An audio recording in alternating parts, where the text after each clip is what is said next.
संवाद साधावा.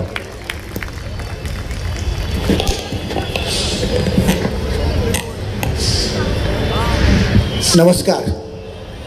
जरा लोकांचा उत्साह कमी दिसतोय. आमच्या सर्व उमेदवारांचं म्हणणं आलं की जरा टाळ्यांचा गरजा कमी आहे. 15 इथं बसलेली सगळी जनता ही प्रभागातली आहे, प्रभागाच्या बाहेरची नाहीये. त्यामुळे उत्साह हा दिसलाच पाहिजे. 15 तारखेला बटन दाबायचंय आपल्याला. आता टाळ्या वाजवायला काहीच हरकत नाही. ह्या 8 उमेदवारांसाठी पुन्हा एकदा जोरदार टाळ्या झाल्या पाहिजेत. धन्यवाद. चला थोडं आता या सभेला सुरुवात तर झाली आहे, पण आपण एक थोड्या घोषणा देऊ. व्यासपीठावर ज्यांची मूर्ती आपण ठेवली त्यात छत्रपती शिवाजी महाराजांची घोषणा देऊ. छत्रपती शिवाजी महाराज की, स्वराज्य रक्षक धर्मवीर संभाजी महाराज की, राजमाता जिजाऊ मासाहेबांचा. धन्यवाद.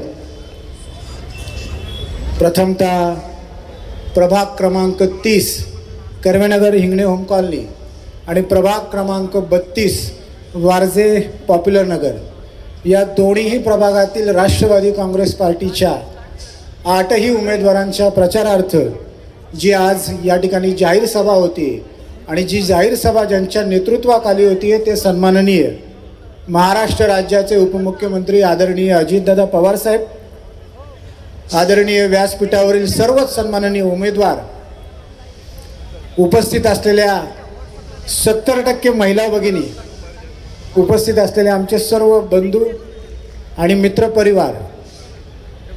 सर्वप्रथम प्रभाग 30 कर्वेनगर हिंगणे होम कॉलनी. भारतरत्न महर्षी धोंडो केशव कर्वे यांनी उभारलेल्या या मुलींच्या शिक्षण संस्थेच्या कर्वेनगर परिसरामध्ये आणि ज्यांचं नाव हिंगणे बुद्रुकवरून कर्वेनगर झालं असे महर्षी कर्वेंना अभिवादन करत मी आजच्या माझ्या या 5 मिनिटाच्या संवादाला सुरुवात करतो. खरं तर 2012 पहिल्यांदा राष्ट्रवादी काँग्रेस पार्टी आणि घड्याळ या चिन्हावर माझ्या मातोश्री नगरसेविका म्हणून पहिल्यांदा या कर्वेनगर भागामध्ये लोकप्रतिनिधी म्हणून निवडून आल्या.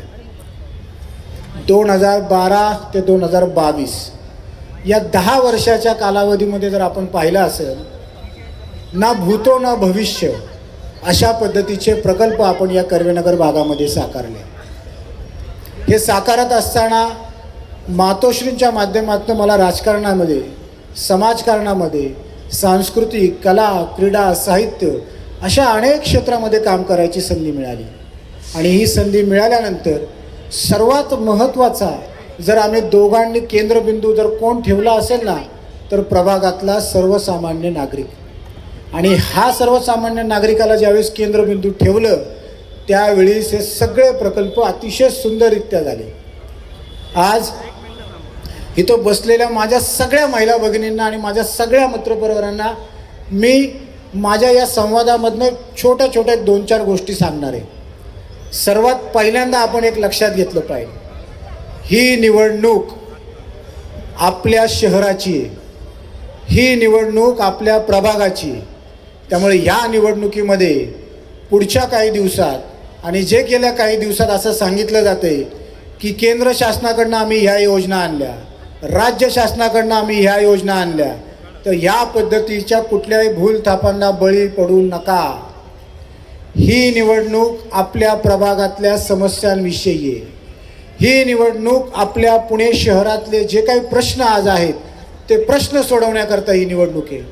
त्यामुळे रस्ते, पाणी, ड्रेनेज, कचरा, पर्यावरण, शिक्षण, आरोग्य हे विषय लक्षात घेऊन आपल्याला मतदान करायचे.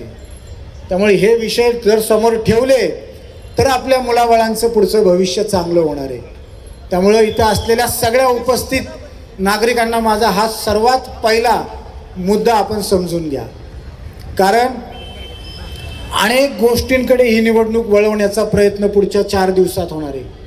एक लक्षात घ्या, मी तुम्हाला आवर्जून या व्यासपीठावरनं सांगतो, माझ्या ज्या सहकारी उमेदवार आहेत, निवेदिता जोशीताई असतील, संगीताताई बराटे असतील आणि विजयजी खळदकर असतील आणि मी स्वतः, आत्तापर्यंत 12 दिवस आम्ही प्रचार केला, पण कुठलीही जात, कुठलाही धर्म, कुठलाही पंथ याच्याबद्दल आम्ही न बोलता फक्त आम्ही जो प्रचार केला आहे ना, तो आम्ही उभारलेल्या प्रकल्पाविषयी आणि आमचं या प्रभागामध्ये असलेल्या विजनविषयी आम्ही फक्त लोकांशी संवाद साधतोय. कारण आपल्याला आपल्या पुढच्या पिढीचं भविष्य सुरक्षित करायचं आहे आणि जर हे सुरक्षित करायचं असेल तर लक्षात घ्या, मूळ विषयाकडे आपलं लक्ष केंद्रित असलं पाहिजे.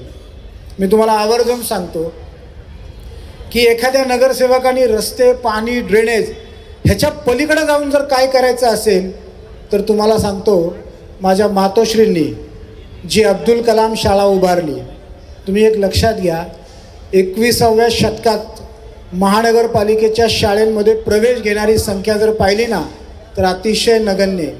पण 21व्या शतकात जिथं सगळ्यांनी आशा सोडल्या तिथं आपण 100 कोटी रुपये किमतीची जागा असलेल्या 4 एकर जागेमध्ये अब्दुल कलाम शाळा केली.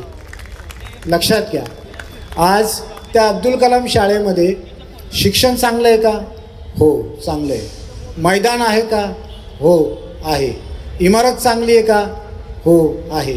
स्वच्छता आहे का? हो, आहे. सुरक्षा आहे का? हो, आहे. ह्या सगळ्या गोष्टी जर पाहिल्या ना तर आज जवळपास 450 विद्यार्थी शिक्षण घेतात आणि या शाळेचं आउटपुट काय तुम्हाला सांगतो. दरवर्षी त्या शाळेची ॲडमिशनची प्रक्रिया मार्च महिन्यात चालू होती. 40 ॲडमिशन फक्त असतात. किती? 40 ॲडमिशनला 600 अर्ज येतात. किती? 600 अर्ज. हे सरकारी शाळेचं आउटपुट आहे. म्हणजे एखाद्या सरकारी शाळेतसुद्धा आज नागरिकांना रांगेत उभावं लागतंय. हा दर्जा आपण सरकारी शाळेंचा निर्माण केला. मला हे तुम्हाला सांगायचं आहे काय, आम्ही फक्त प्रकल्प उभे नाही केले, आम्ही ते प्रकल्प यशस्वीपणे चालू पण ठेवले. प्रशासनाचा सातत्याने पाठपुरावा ठेवला, त्याची क्वालिटी मेंटेन केली. त्यामुळे आज हे प्रकल्प यशस्वी आहेत. मला हे पण तुम्हाला अभिमानाने सांगायचं आहे की आज ज्या आपल्या शाळेमध्ये जे पालक वर्ग आहेत, जवळपास 450 विद्यार्थी जे आहेत ते आपल्या प्रभागातले आहेत, आपल्या स्थानिक कर्वेनगर, वारजे, कोथरूड या भागातले. मी तुम्हाला त्याची नाण्याची दुसरी बाजू पण सांगतो, ती सांगायला मला तुम्हाला काही हरकत नाही.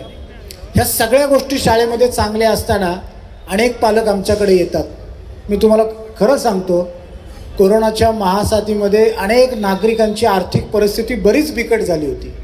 पण ही बिकट झाल्यानंतर कुठे ना कुठेतरी त्यांचं घर, त्यांचे उत्पन्नाचे स्रोत आणि घराचा सगळा खर्च भागवणं अवघड होतं आणि अशा वेळीच ती शाळेची निर्मिती झाली. तुम्हाला सांगतो, आज नाण्याची दुसरी बाजू पण ही आहे की जी महागाई वाढली आहे ना, त्या महागाईवर कुणीही बोलायला तयार नाही. आज महिन्याला 50-60 हजार रुपये उत्पन्न जरी असलं तरी 2 मुलांच्या शिक्षणाचा खर्च, आरोग्याचा खर्च, घराचा खर्च चालवणं खूप अवघड झाले.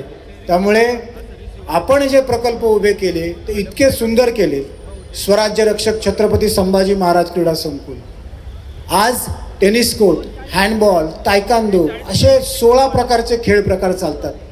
आता इथं बसणाऱ्या लोकांना असं वाटेल की हे सगळे प्रकार चालू असताना याच्यामधनं रिझल्ट काय.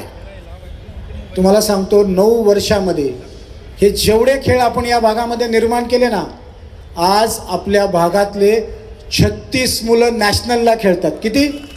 36 मुलं. एक लक्षात घ्या, हा रिझल्ट आहे.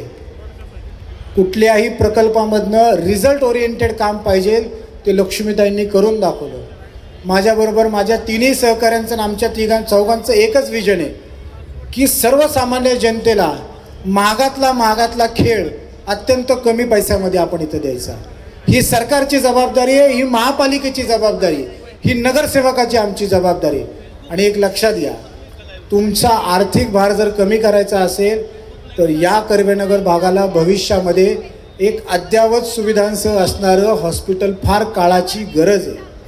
आज कुठल्याही दवाखान्यात जायचं म्हटलं, शस्त्रक्रिया करायची म्हटलं तर मनामध्ये धडकी भरती, कारण का खर्च इतका वाढला आहे. त्यामुळे नगरसेवकाचं काय विजन असावं, नगरसेवकाचं काय काम असावं हे तुम्हाला आम्ही गेल्या 14 वर्षात दाखवलं सुद्धा. आणि इथून पुढच्या काळामध्ये तुम्ही आम्हाला संधी तर देणारच आहात, पण ती देत असताना पुढच्या काळामध्ये याच्यापेक्षा जास्त बदल आम्ही तुम्हाला दाखवू. मला जाता जाता एकच गोष्ट तुम्हाला आवर्जून सांगायची, या निवडणुकीमध्ये अनेक लोकांकडनं गेल्या 10 दिवसामध्ये चुकीचे प्रकार चालू आहेत. चुकीचे प्रकार म्हणजे धमकावणं, फोन करणं, सांगणं. लक्षात ठेवा, ही निवडणूक एक मैत्रीपूर्ण वातावरणात झाली पाहिजे. आपल्या देशातील लोकशाही सक्षम ठेवण्याकरता निवडणूक म्हणून 15 दिवस आपण पाहिलं पाहिजे, पण या निवडणुकीमध्ये कुणीही पातळी सोडणं गरजेची नाही.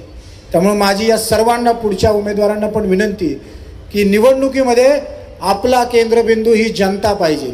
आणि या जनतेला गृहीत धरणं काम आपलं नाही आहे. जनता हे सगळं बघत असते, फक्त ती जनता बोलत नसती. ती जनता मताद्वारे नक्की उत्तर देईल. त्यामुळे पुन्हा एकदा आज या कर्वेनगर वारजे परिसरातील नागरिकांना माझी विनंती राहील की आता उत्तर द्यायची वेळ आली. ही उत्तर आपल्याला कशातनं द्यायचं आहे, तर आपल्या मतरूपी आशीर्वादातनं उत्तर द्यायचं आहे. त्यामुळे आम्ही सर्व राष्ट्रवादी काँग्रेस पार्टीचे उमेदवार तुम्हाला पुन्हा एकदा नम्र विनंती करतो की या शहराचा विकास करायचा असेल, या आपल्या कोथरूड कर्वेनगर वारजे भागाचा विकास करायचा असेल, तर घड्याळ चिन्हासमोरील बटन दाबून आमच्या सर्व उमेदवारांना मोठ्या बहुमताने निवडून द्या, हीच विनंती करतो आणि माझे 2 शब्द थांबवतो. धन्यवाद. यानंतर प्रभाग क्रमांक 32च्या